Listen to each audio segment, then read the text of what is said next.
How to send a message to the universe and decode the reply. Most people talk at the universe like it's a vending machine. They punch in their order, cross their fingers, and wonder why nothing comes out. Here's the truth that'll flip your whole understanding. The universe isn't a destination you send messages to. It's a mirror that reflects exactly who you are, and your spiritual growth depends entirely on understanding that distinction. You are the message. The universe isn't somewhere out there waiting for your email. Every emotion you feel, every decision you make, and every belief you carry is, essentially, your soul broadcasting a signal 24/7, whether you're conscious of it or not. Think of it like a Wi-Fi router. It doesn't matter what you wish it was broadcasting. It transmits whatever frequency it's actually set to. Your reality, then, is the universe simply receiving your broadcast and sending it right back as lived experience. The real work of spirituality and awakening begins when someone realizes their outer world is an echo of their inner world. If someone wakes up and their life feels chaotic, stuck, or empty, the universe isn't ignoring them. It's being ruthlessly honest. That's actually the first crack of enlightenment, recognizing that the universe always replies. The question is whether they like the reply they're getting. This is where personal development stops being a motivational poster and becomes an actual practice. If a person keeps attracting the same draining relationships or the same financial stress, it's because their energy, their dominant emotional state, hasn't shifted yet.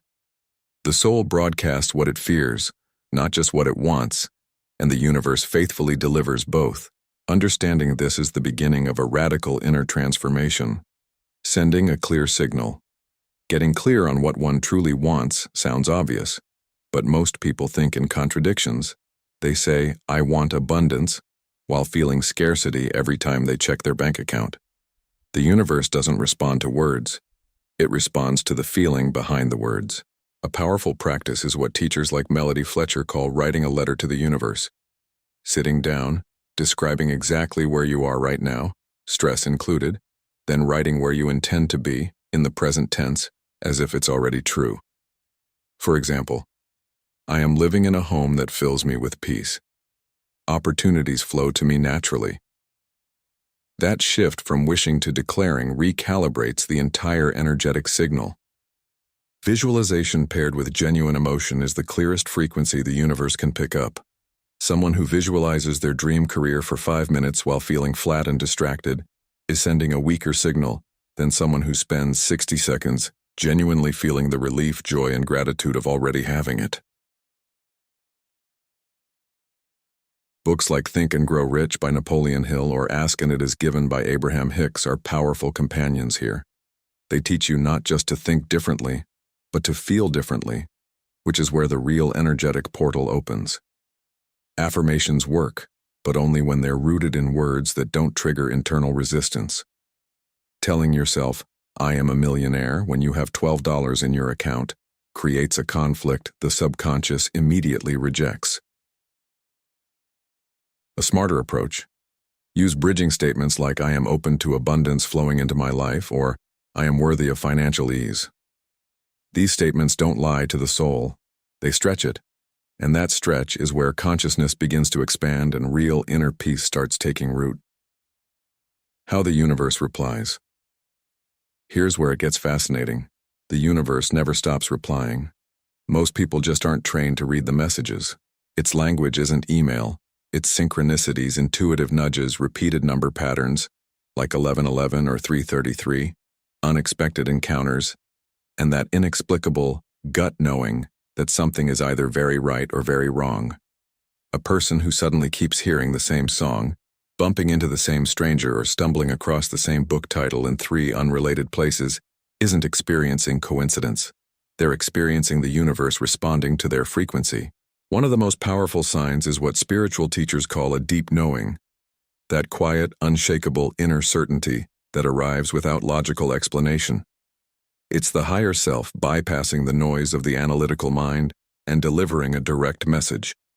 Learning to distinguish that signal from fear or wishful thinking is a core skill of spiritual awakening. A practical exercise. Whenever a coincidence occurs, pause and ask, "What was I just thinking about? What have I been asking for?" The answer will almost always reveal a direct energetic connection. The universe also communicates through people. Sometimes a stranger says something in passing that answers a question you've been carrying for months. That's not random. That's the universe using human vessels as spiritual messengers. The more someone meditates, practices self-knowledge, and elevates their soul's frequency through conscious awareness, the more these signs multiply and clarify. It's as if the universe, recognizing that the signal is getting stronger, begins sending stronger replies. Decoding with stillness. You can't decode a reply in a room full of noise. Meditation isn't just a wellness trend. It's the technology through which the soul tunes out static and picks up the universe's actual broadcast.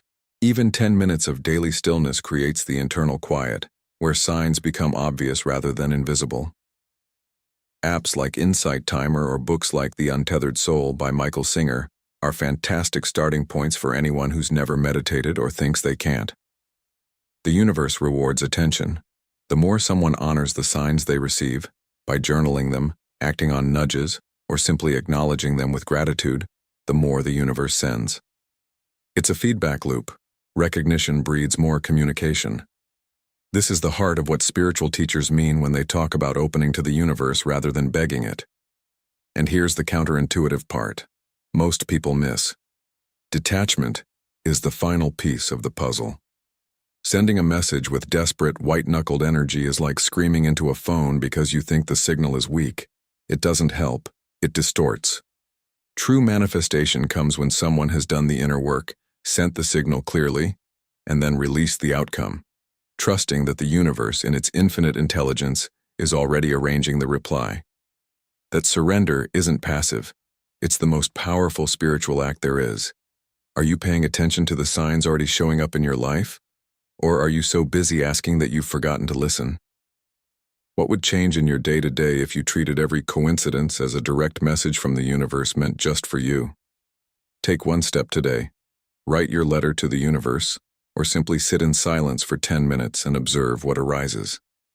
Your true self already knows the answer. The only question is whether you're ready to hear it.